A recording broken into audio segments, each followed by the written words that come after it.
Fala aí galera, nesse vídeo aqui eu gostaria de compartilhar com vocês a minha experiência que eu tive com o mangá do Berserk, né? O mangá escrito por Kentaro Miura, que infelizmente veio a falecer nesse dia 6 de maio de 2021. E eu queria comentar com vocês a minha experiência lendo ele, né? Porque o Berserk é uma coisa diferenciada que aconteceu comigo. Ele foi o primeiro mangá que eu tive a oportunidade de ler na minha vida, né? Depois que o Kentaro faleceu, eu acho que muita gente, na verdade, foi influenciada a começar a ler. Só que eu já tinha alguma tendência a ler esse mangá. Por quê? Porque eu jogava Dark Souls e as influências que Dark Souls tinha de Berserk são inegáveis, né, gente? A gente pode pegar tanto o Artorias com o Guts, tem também o Abismo, que é vamos dizer assim, a corrupção da pessoa, né? Que o Artorias é corrompido pelo abismo, né? Para quem sabe da lore, ele vai até o abismo para tentar procurar mais respostas sobre, ele acaba sendo corrompido. E o Guts acaba sendo a mesma coisa. Um personagem que sofreu muito e tanto outras coisas. No Dark Souls tem influência do Berserk, né? Tem bosses que são parecidos. No Dark Souls 1 tem aquele Minotauro, esqueci o nome dele agora, mas ele é muito parecido com o Zod também do Berserk. E isso me deu vamos dizer assim, um ponto de partida para poder ler o Berserk. Mas aí veio a notícia do dia 6, né, que o Kentaro Miura faleceu, e eu falei, pô, vou começar a ler. Eu sei que vão chamar de modinha, nossa senhora, o cara morreu, você vai ler o negócio. Só que eu acho isso uma babaquice, quem diz assim, porque eu acho que histórias boas devem ser lidas. Não é só porque o cara faleceu e você pensa que, só agora ele faleceu, eu não vou mais ler. Não, tá errado. Eu acho um crime isso aí, ainda mais com essa história, porque é, coisa boa tem que ser compartilhada e Berserk é uma experiência inimaginável. Você não imagina outra história fazer o que Berserk fez, o que Kentaro Miura fez, tanto na lore do mangá, na história do mangá, quanto nos traços, porque eu nunca tinha visto um mangaka tão é, rebuscado em fazer suas páginas, né? Se não me engano, tem até uma entrevista que ele dá, não lembro se é uma entrevista ou se ele escreveu alguma coisa, em algum lugar assim. Eu acho que muito provavelmente é mais uma entrevista, que ele diz que cada página dele tem que ser uma obra de arte, e é exatamente isso que ele faz no mangá, né? Todas as páginas têm um traço diferente, é muito difícil repetir alguma coisa. Ele tem o Guts de várias formas diferentes desenhado, bravo, rindo. Poucas vezes ele ri, né? Mas às vezes com cara de bobo, insano, entendeu? E isso é uma coisa muito legal que você vê no mangá, porque é muito difícil as páginas se repetirem, fazer aquele mesmo jogo de quadradinhos, né? Você botar, distribuir os quadradinhos de forma igual, tal, repetir não falas, mas é, sequências numa história. E você torce pra tudo nesse mangá, principalmente pro Guts, né? Que a história dele é muito triste. Desde pequeno ele já sofreu muito, né? Nasceu de uma mãe que estava morta e depois ele perdeu a outra mãe e achou ele, né? Uma mãe adotiva. Depois ele ficou sem rumo, foi sendo contratado como mercenário, já foi feito escravo várias vezes, aí conseguiu se safar e até que ele consegue finalmente achar um ponto não, vamos dizer assim, um lugar que abraçasse ele, que era o bando do Falcão, né? Liderado pelo Grift, que se tornou um grande amigo do Guts. Ele luta com o Grift, né? Tem bem no começo do mangá, nos primeiros capítulos, ele luta com o Grift vence ele. Ele acaba dizendo que agora você é meu, né? Você faz parte do meu exército. Então o Guts ele acaba entrando pro bando.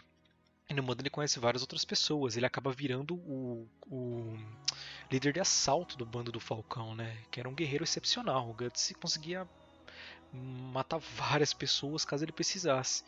E ele sempre teve familiaridade com espadas longas, né? Porque desde pequeno ele treinava com espadas grandes. Ele era criança, mas ele usava espada de adulto. E isso já treinou bastante o braço dele para conseguir aguentar a Demon Slayer, que é a espada famosa que o Guts usa, né?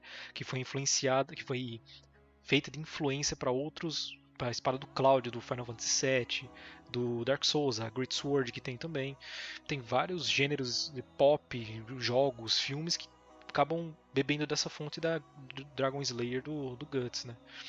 Então depois que ele consegue entrar pro bando, ele encontra uma família, vamos dizer assim, ele faz amigos, conhece o Guts, conhece o Grift, conhece a Casca, conhece o Pipinho, o Judô, Corcus, personagens secundários fabulosos, todos têm uma personalidade, todos têm um modo de se comportar dentro do bando. O Corcus, ele é até meio puto com o Guts, porque ele não se dá com ele, vamos dizer assim, mas é aquele cara que não se dá, mas é amigo, você percebe. O Rickert, que é um moleque totalmente fiel e bonzinho, bondoso, não ingênuo, mas inocente, né? Que ele é uma criança nos primeiros capítulos do mangá. A Casca, que é aquela mulher forte, que ela lidera até outra guarnição no grupo do bando, no bando do Falcão, que eu não lembro qual é agora, mas ela é aquela mulher forte, determinada, que não é qualquer coisinha que abala ela vai pra luta, ela mata também, ela faz. Nossa, ela é sensacional também, a Casca. O Pipim, que ele é o tanque do grupo, vamos dizer assim, né? Que é aquele cara grandão, fortão, bobão, né? Engraçado, mas quando ele precisa ser bravo, ele é. E tem o Judô, que pra mim é um dos personagens mais fenomenais que tem no mangá, que ele é tipo um rogue, vamos dizer assim, numa party de RPG, ele seria um rogue, ele manja de faca, ele é mais ladrão, tal, e ele é um cara muito inteligente, as estratégias dele, como ele se comporta no meio das batalhas, tudo. E por fim a gente tem o Griffith, o general do bando, que é um cara que tem um sonho, vamos dizer assim. O Griffith ele quer ter um reino dele, um castelo dele. E ele acaba ficando meio que obcecado por esse sonho, né? Só que todos seguem o sonho dele com unhas e dentes. Pra quem jogou já Red Dead, eu vou fazer um paralelo aqui meio nada a ver, mas tem alguma coisa a ver sim, que é como se fosse o Dutch. O Dutch ele é aquele cara, eu tenho um plano, tudo. E o Arthur é aquele cara fiel que sempre tá ali junto com o Dutch. Ele é como se fosse o Guts, o Arthur. Ele começa ele é entregado. O que o Dutch pede, ele faz. Ah, mata tal pessoa, vai lá e mata. Ah, rouba tal pessoa, cobra uma dívida. Isso daí é mais o Strauss que pede para cobrar dívida. Mas o Arthur, ele é mais assim. Ele obedece o que o Dutch fala, porque o Dutch é o líder e ele acredita friamente no líder dele. O Guts é mais ou menos isso. Tem até um capítulo no mangá, um volume, né? Que o Griffith pede pro Guts assassinar umas pessoas que estavam entrando no caminho do bando, né? Do Griffith, no caso. Ele acaba matando sem querer até uma criança, né? Essa parte do mangá é muito pesada. E nisso o Griffith ele vai ficando meio que obcecado, vamos dizer assim.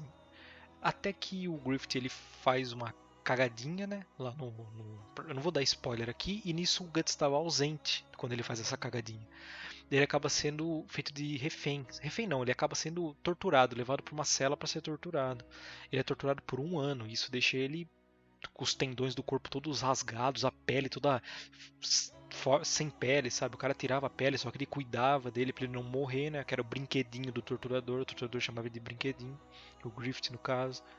E isso fez o bando ficar, vamos dizer assim, sem um comandante, né? Só que a Casca sumiu, e a Casca sumiu bem, eles continuaram lutando, tudo, só que eles foram expulsos do lugar onde eles estavam. É como se fosse assim, o bando, antes do Griffith fazer essa cagadinha, eles estavam num momento de glória. Só que depois o Guts vai embora, ele fala que ele quer seguir o próprio sonho dele, não quer lutar mais pela espada de ninguém, quer lutar pela própria espada dele e tal. E ele sai do bando. E nisso que o Griffith faz essa cagadinha nesse meio tempo aí, o, o, o bando ele acaba sendo, vamos dizer assim, é uma montanha russa. Eles estavam no topo, agora estão lá embaixo, tendo que sair do reino, procurar lugar para ficar e sendo caçados pelos próprios soldados do rei. E nisso o Guts volta, depois desse tempo que aconteceu todo esse problema. O Guts volta, ele se junta de novo ao bando, a Casca ela cobra ele, ela fala: Ah, aconteceu isso porque você foi embora, tal. E, e nisso eles acabam se apaixonando, o Guts e a Casca. Já tinha acontecido outras coisas entre eles, tanto é que alguns capítulos atrás o Guts cuidou da Casca, que eles caíram de um penhasco lá, tudo. Tem que acompanhar bem o mangá para saber. Mas eles acabam se apaixonando, né? E tem uma relação entre eles, tudo. E depois, quando eles finalmente encontram o Griffith lá na cela, todo torturado, eles não reconhecem mais aquele líder forte, porque ele tá todo magrinho, os tendões dele estão todos cortados, ele não consegue mais se mexer, tudo. E o bando não é mais o mesmo, porque todo mundo fala: Ah, quando o Griffith voltar, quando a gente resgatar ele, vai voltar o nosso momento de glória, a gente vai começar a subir de novo. Só que não foi bem isso que aconteceu. Depois disso, o Griffith ele acaba fazendo um sacrifício, vamos dizer assim, não vou dar muito spoiler aqui. Ele acaba sacrificando todos os amigos dele, todos, o bando inteiro, pelo sonho dele de ser, vamos dizer assim, ser um rei, um comandante absoluto, vamos dizer assim. É até como se fosse uma figura religiosa no mangá, né? Aquela luz, é a luz e o Guts é a escuridão. E nisso que o Griffith sacrifica tudo que ele tinha, ele acaba é, condenando todos os amigos dele. Só que ele não contava que o Griffith e a Casca sairiam vivos. O Griffith não, o Guts e a Casca sairiam vivos desse pesadelo, né? Salvos por um cavaleiro Skull Knight, ele chama, né? É como se fosse um espelho do Guts, só que tem que ler para entender certinho. E depois de toda essa era, isso daí foi chamado Eclipse, e a era antes do Eclipse, que foi a Era Boa, era chamada de Era de Ouro, que foi quando o bando estava em ascensão, tudo. Só que depois que tudo isso acontece, a Casca acaba ficando se comportando como criança, porque o trauma que ela sofreu no Eclipse foi muito forte, né? E o Guts perde um braço, ele fica cego do olho direito, tudo. Até que vocês podem ver na foto que o olho direito dele está fechado, então ele acaba perdendo a visão do olho. E ele tem um objetivo agora. Antigamente ele não tinha, ele ficava como um nômade lutando em vários bandos diferentes, né, por dinheiro praticamente. Só que agora ele tem um objetivo, que é destruir o Griffith pelo que ele fez, né? Basicamente isso. E cara, se você vai continuando lendo, você vai se interessando pela história, você fica triste por tudo que acontece pelos personagens. E é incrível o que o Kentaro conseguiu fazer com esse mangá. Por quê? Porque você tem apego por todos. Pelo Griffith você tem apego no começo e depois quando você vê ele sendo torturado você fica triste, muito triste. Você fica realmente abalado porque você vê que o Guts ele gostava muito, era um amigo dele, ele é como se fossem inseparáveis. Só que nesse momento que o Guts acabou que saindo do grupo, né, acabou acontecendo essa tragédia aí com o Griffith. E você vê que o Guts fica realmente triste, ele fica abalado, ele chora com o Griffith nos braços dele, todo torturado, todo mole, sem força, desnutrido. A Casca era apaixonada pelo Griffith, você vê que ela também fica totalmente abalada, todo mundo fica abalado, a moral inteira do bando fica baixa, né, depois que tudo isso acontece. E quando acontece aquele problema, aquele trauma muito forte na vida de todo mundo, de quem conseguiu sair, né? Que foi só o Griffith. O Griffith saiu, né? Saiu bem, o Guts e a Casca. Você fica com ódio. Por quê? Porque ele simplesmente sacrificou tudo que ele tinha. Quem ajudou ele a chegar ali, entendeu? E agora você vê que se separa mais ainda aquela parte de luz e trevas, que é simplesmente o que o mangá deixa explícito na sua cara. O Guts você tem ele como as trevas e o Griffith você tem ele como a luz. E o Guts ele tem até uma frase muito icônica dele que ele diz que vai combater a escuridão sendo a própria escuridão. Por isso que ele usa todo esse manto negro aí, a espada de Demon Slayer, a Dragon Slayer, falei errado. E ele se auto-intitula o espadachim negro, né? Porque ele anda todo de preto. E cara, depois que você vai acompanhando essa jornada do Guts, ele acha que vai conseguir tudo sozinho, mas não consegue no fim das contas. Ele vai tendo pessoas que vão se aliando a ele, mesmo que sem querer, vão criando laços. Ele vai começando a ter de novo esses companheiros, tudo. E você vê, é muito bonita a história. É, os laços que eles vão criando. Um vai se importando com o outro, cada um tem seu papel essencial no grupo, né? Como se fosse uma party de RPG mesmo. Tem a Shilk, que é a bruxinha, que é como se fosse a feiticeira. Tem o Guts, que é o tanque, o cara que mata todo mundo. Tem o Isidoro, que é um molequinho. Tem o Puck, que é como se fosse um alívio cômico do mangá, que é um elfozinho que o Guts acaba resgatando ele num bar. É o primeiro membro que entra pro grupo, né? Fica ele e o Guts no começo depois do Eclipse. E me desculpe se eu tô falando o nome errado aí, é que eu realmente não lembro como se pronuncia, tem nome que tem pronúncia diferente. Vocês vão entender o que eu tô querendo dizer se vocês lerem. Mas depois entra a Fernese, que ela era uma general dos Cavaleiros da Corrente Sagrada, uma coisa assim. E tem o escudeiro dela, que era o Serpico, né? Escudeiro não, ele era como se fosse um servente dela quando ela era ainda princesinha, e ele foi crescendo com ela, como se fossem irmãos. E depois a gente tem a Casca também entra pro grupo. A Casca ainda tá se comportando como criança, tudo. Não é nessa ordem cronológica, tá? Que as pessoas entraram no grupo, só tô relembrando aqui. E um dos objetivos do Guts, sem ser também matar o Griffith, vamos dizer assim, né? Que é o objetivo máximo dele, ele queria recuperar a memória da Casca, porque ela ficou totalmente abalada e quebrada por dentro. E nisso aí que a gente tenha o foco da jornada do Guts, né? Principalmente derrotar o Griffith. E depois de ler, cara, você fica vazio, porque depois que aconteceu infelizmente aconteceu com o Kentaro, a gente fica muito triste, porque a gente não sabe para onde vai agora o rumo do mangá em si. Teve até um tweet que eu acho que o assistente do Kentaro disse que ia dar o melhor dele e tudo. Só que a gente não sabe. Eu espero muito que tenha um final bom pro Guts. Eu queria que tivesse um final, mas se não tiver também, tá perfeito do jeito que tá. Perfeito. Berserk é uma história que tem que ser lida, gente. Se você tiver a oportunidade de ler isso aqui, se você ainda não leu, você deveria, porque é uma das histórias mais fodas, impactantes que eu já li na minha vida. E eu já vi muito filme também, sou novo, mas vejo bastante filme, jogo bastante jogo. O Red Dead mesmo é uma das histórias mais fodas que eu também vi. Que mais? The Last of Us. Todos esses jogos aí que estão crescendo ultimamente, a indústria dos games está ficando muito maior, os roteiros estão ficando muito melhores, as histórias, as expressões faciais, isso tudo impacta no que você vai sentir jogando, né? E esse mangá é exatamente, tem tudo disso, tem emoção, você tem sentimento de raiva, de dor, de ódio, de alegria, poucas vezes, mas tem.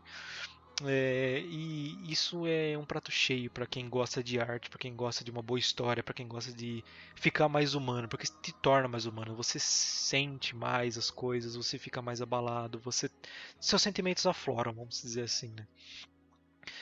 E é isso que eu queria comentar com vocês sobre qual foi a minha opinião, qual é a minha opinião com o mangá do Berserk. Esse vídeo aqui não vai ter corte, eu vou jogar ele bruto mesmo.